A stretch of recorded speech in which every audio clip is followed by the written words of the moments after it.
పిల్లరా మరి ఈ యొక్క వృద్ధాప్యం సమయంలో మరి చాలా సార్లు వారి యొక్క వయసు పెరిగే కొలది మార్పులు వస్తాయి. వారి యొక్క ప్రవర్తనలో కానీ వారి యొక్క మాట చెందురు అనే మాట చాలా ఆలోచించదగినటువంటి వయస్సును మరి బాధపడుతూ ఉంటారు.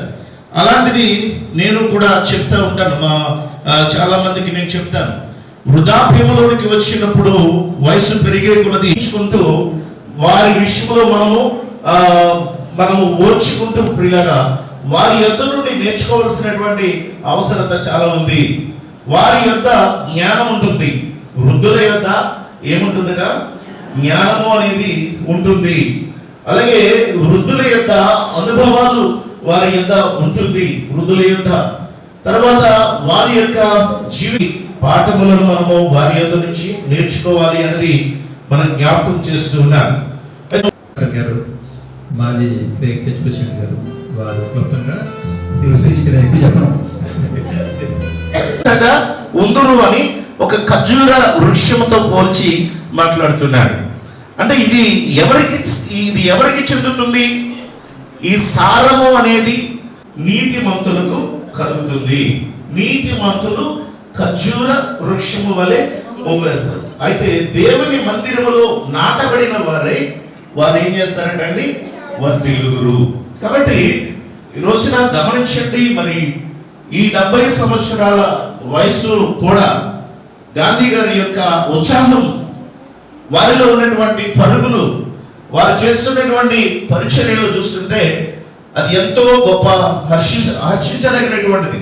ఎందుకంటే నేను అనుకున్నాను, యాక్చువల్గా నేను వచ్చినప్పుడు మమ్మల్ని రెస్టారెంట్కి తీసుకెళ్ళాను. ఆయన బ్యాగ్ తగిలించుకుని స్కూటీ వెళ్తుంటే ఆయన వెనకాల మేము ఫాలో అవ్వలేకపోయాం మా చిన్నోడిని. అంటే ఎందుకంటే నేను ఆయన ఏజ్ ఎంత అంటే 70. బాబోయ్ ఇదేంటి ఒక 55 ఏజ్ ఉన్న వాళ్ళు లాగా ఆయన బ్యాగ్ తగిలించుకుని ఆయన వెళ్తున్నాను. పిల్లలు అలాగే ప్రతి ఒక్క ప్రార్థనకి ఆయన ఆసక్తి కలిగి, ఇదే కాదు వైఎంసీలో కూడా ఆయన సెక్రటరీగా చేస్తూ ముందుకు వెళ్తున్నప్పుడు ఇది నిజంగా దేవుడు వారికి ఇస్తున్న ఒక గొప్ప ఆయుష్, వారికి దేవుడు ఇస్తున్నటువంటి గొప్ప శక్తి. ఎందుకనంటే దేవుని మందిరంలో నాటబడినప్పుడు దేవుని ఆత్మ కలిగి పచ్చగా ఉన్నటువంటి ఒక ఆశీర్వాదకరమైన జీవితాన్ని దేవుడు మనకి అనుగ్రహిస్తాడు అనడానికి మరి ఈ మాటలు తెలియజేస్తున్నా. పిల్లరా, సామెతల గ్రంథం 16వ అధ్యాయం 31వ వచనంలో చూస్తున్నప్పుడు అక్కడ ఒక మాటను మనం చూస్తాం. అక్కడ ఏమని రాయబడింది? నెరసిన వెంట్రుకలు సొగసైన కిరీటములు, అది నీతి ప్రవర్తన గలవారికి కలిగి ఉండును. ఇక్కడ ఒక ప్రశ్న మనందరికీ వస్తుంది. ఇందాకే ప్రెసిడెంట్ గారు చెప్పారు, ఆయన వెంట్రుకలు చూస్తే తలతల్లు ఆడుతున్నాయి, ఈయన వెంట్రుకలు చూస్తే నల్లగా ఉన్నాయి. ఇప్పుడు నెరసిన వెంట్రుకలు ఆయనకున్నాయా? బర్త్డే ఆయనకి ఉన్నాయా?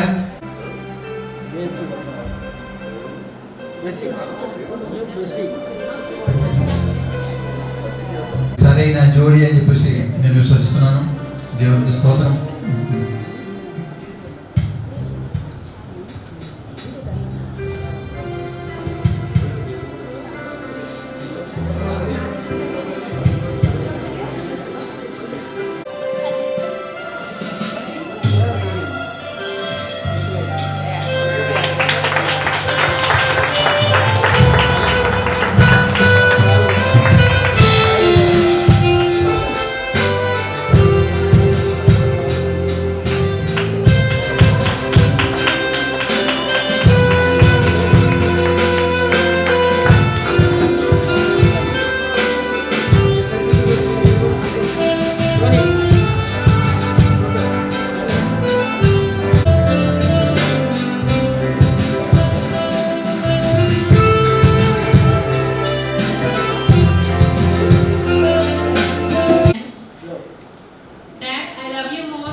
You have been our strength, our guide, and our constant support through every season of life.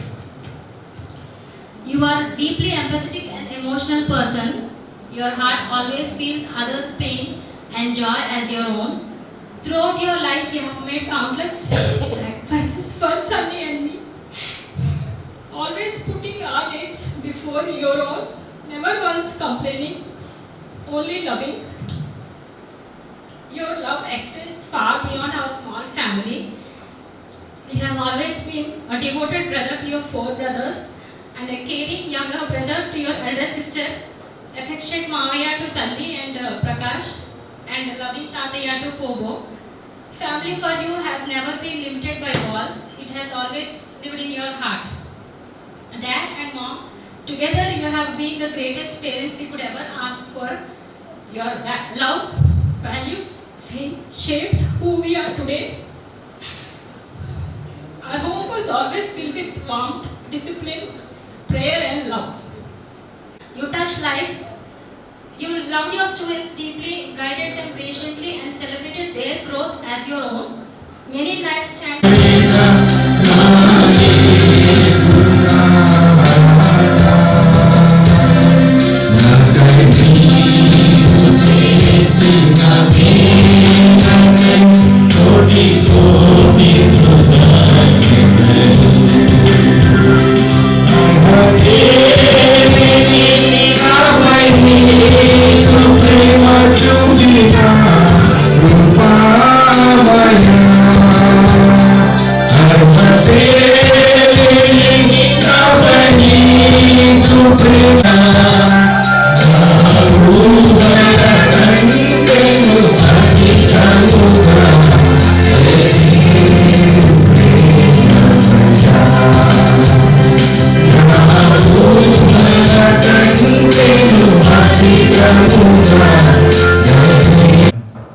అది ఈయనకి ఆరోపిస్తున్నాను.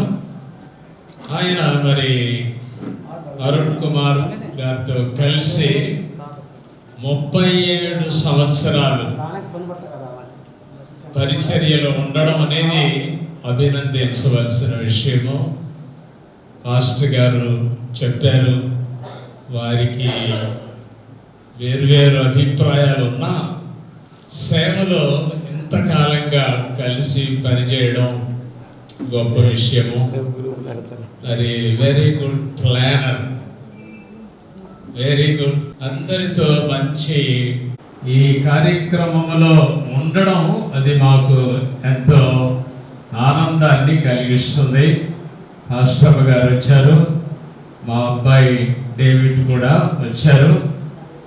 నా పక్షంగా, కుటుంబ పక్షంగా, నేను పనిచేస్తున్న క్రేగ్ ఇమాన్యుయల్ బ్యాప్టిస్ట్ సంఘ పక్షంగా వారికి నూతన సంవత్సరపు శుభాలు తెలియజేస్తున్నాను.